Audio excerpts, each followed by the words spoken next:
He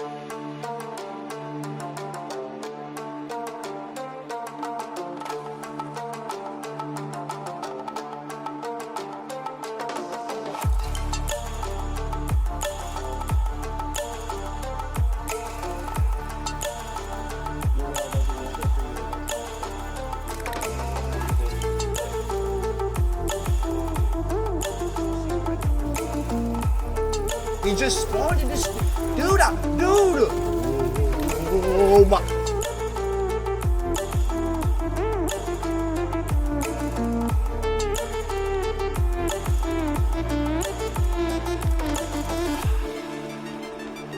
Holy shit. Oh my god. I just destroyed him. I just destroyed him. Holy shit.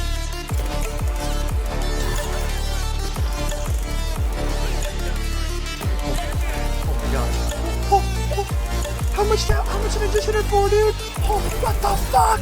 What the? Alright, everybody, so let's go ahead and talk about the gear and the setup and a few other important things to note. So, what we have for you, we got, obviously, we have our SMGs, our guns, everything that we need here. We have basically all the types of like companion or inferior reloads that give you some form of a companion to help you out. Obviously, we have the multi-head Hydra, we have the gun companion, and then we have the pixie companion. Also, we have a inferior shotgun with a pixie companion as well. Just wanted to go ahead and point that out. Something else that's important: the pixie companion does not count as a companion for some reason. As you can see, Faithful Thralls does not get a buff, does not go up whenever we throw this, which is very important and just kind of important to note. This thing still does massive amounts of damage, so we still have it on. Just wanted to point that out, that this does not count towards your actual companion, as Faithful Thralls will get boosted, but the gun with wings, as you can see, as every time I throw it, it does get the does count as a companion. So if you spam pixel companions, just know that they will not give up, or they will not boost your Faithful Thralls, while these the gun with wings one will. Those are just very useful for taking out flying enemies. Obviously the Hydras count towards Faithful Thralls. So along with that, we have things like the snake of the, or the snake of the stick, the snake stick. Basically every time you melee an enemy, it's going to spawn a Hydra, which is very, very useful. It gives you another stack of Thralls, which is very nice. The more of those you have, the more damage you're going to get. So we also have the Frenzied Wrath, which is very, very important. Basically, whenever we or a companion kills an enemy, companion damage is going to be increased by 20% for 15 seconds, can stack up to 5, giving us a nice solid stack of 100% gun damage. Or not gun damage, 100% companion damage, which is, you know, what we're going for here. Now, our shield, it's very, very good. The Master Rune does give just a nice 25% extra companion damage. The enchantment on ours, or enchantment rather, is a little bit mid, just because it gives us extra frost. However, you'll see in a second that our armor is really not geared towards frost damage, unfortunately. Now, there's two main pieces of armor that I've found that I like the most.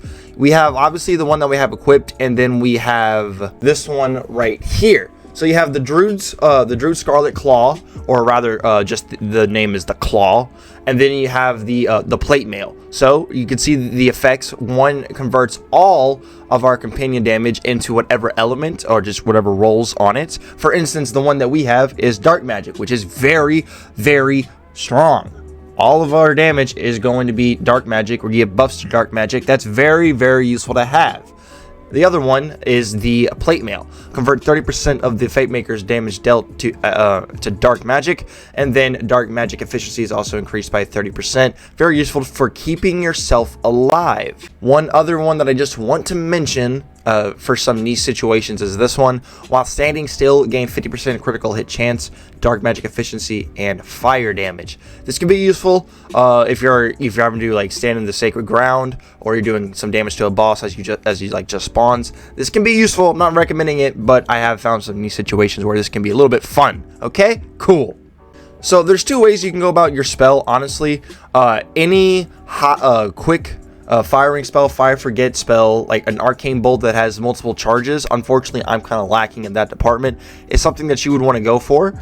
Or you could opt for what I did and get the Frostburn. This is a side quest reward that you can get from a small favor side quest over in the Tangled Drift. area, which is very, very nice. And what this thing does, it's a 3-in-1. It spawns a ward, 3 hydras, and it has a protective aura around it, or singularity and a protective aura around it with the 3 hydras. That's very, very nice and very useful. And you know, it has a relatively solid cooldown at 14 seconds. We can make some usage of that. Considering how much buffs we get and what we got going on, this can be very, very useful. So either you run like just a spell with multiple charges, or one that has a low cooldown. And then the rings, right now we just have stuff that boosts, we have things that boost our companion damage on this one, and then we have stuff to boost our just like our ability damage. We have some extra action cooldown rate and dark magic efficiency. Now you see the spell damage on there as well. The spell damage is going to apply to our hydras. Our hydras that spawn from our sigil will get a nice buff from these spell damage passives or any spell buffs that we get. So let's go ahead, head over to the skill tree, and let's look at it. So for the Graveborn, yeah, we're going basically all the damage that we can get. Stain of the Soul is going to boost the hydras that spawn from our spell, which is very, very useful. Combine that with our piece of armor that we're using at the moment, converting all of our companion damage into dark magic damage. That'll be very, very useful and gets a nice buff out of this. Now, we do max out things like Dark Pact for obvious reasons. Obviously, you max out Faithful Thralls, you get your Dark Hydra, anything that gets your companion damage you want. Something I want to mention is that the Dark Hydra does get ability damage buffs. So, Blast Gasp, since it boosts spell damage and elemental damage, is going to be hella useful, as it's going to be giving multiple buffs to our hydras. The ones that spawn from our spell, and then the dark hydras that we obviously just spawn with the kill skill, or that we just get by, you know, using our Morhem's Blessing and casting our spell, spawning one of these bad boys. Regardless, Blast Gasp is a must. That's why we're all the way down in here, and that's why we have 5 out of 5. Punishment and Lord of Edges are self-explanatory, and then we just have 1 point into Ascension. I will note, if you want a little bit of survivability, you can try and get away with Sanguine Sacrament or put a point into Mortal Vessel. However, I prefer to opt for some more damage, and this is what we are going with. So, here is our Sporewarden tree. Yeah, Sporewarden gives so many companion buffs, it's very, very nice. Now, I do want to mention that we are using Reaper of Bones here, because whenever you are using your Reaper of Bones, and it's basically going to allow us for a lot of survivability, a lot of extra dark magic leeching and efficiency, and just causing us to, you know, stay alive, especially when it does run out. We will get some nice invulnerability. We also do get things like bonus dark magic damage, which when we have this armor piece is very, very useful. Something else I want to note is this enchantment. You'll notice that it has the enchantment, while action skill is active, increases companion damage by 50%. If you activate this, okay, for right now, boom, this is the gun. This is the gun that has the enchantment on it. It's right here. As you can see, it has the Pixie Companion and everything. Now, I go to activate Reaper of Bones. Right now, my Pixie Companions and all my companions, they have the buff. However, if you switch weapons mid-action skill, like so, you lose it. Even if you switch back, you lose the buff. So if you cast Reaper of Bones with this gun, or with any gun that has this enchantment on it, try your best not to switch weapons unless you need to. Maybe you have to. I'm just pointing that out there. That's kind of important to note. Although this SMG right here with this anointment is the most important one by far, giving 50% companion crit chance, regen, and max health per second. I'm sorry, 8% of their max health for 5 seconds is going to be very, very useful. Mainly that crit chance though, especially since we're always reloading. This is going to be up basically all of the time. Anyways, back to the actual Sporewarden skill tree. This is what we're rocking with. We have Bounty the Hunt to give us, you know, more active skill cooldown to get closer back to our Reaper of Bones. We have things like Affinity for some extra ability damage. Remember, that will buff our Dark Hydra directly. We have Medicinal Mushroom for some, you know, survivability if we go down, which, you know, can happen. Mayhem Water in this game is a pain in the butt. We also have things like Bullseye, which is really useful for things like Thrill of the Hunt. Now, something I want to mention, if I did not have 1 point into here, I would just take out 1 point, probably out of one of these two, Bounty the Hunt or Infinity, and then put it into here, just so that we can get some extra companion damage by literally just shooting guns and getting our critical hits. Very useful. Now, if you don't want to get into Bullseye, which I try to recommend at least getting 1 point into here, then, you know, put 2 points into Thrill of the Hunt. But these two, Bullseye, Thrill of the Hunt, they have very nice synergy. I also have 1 point into Windrunner.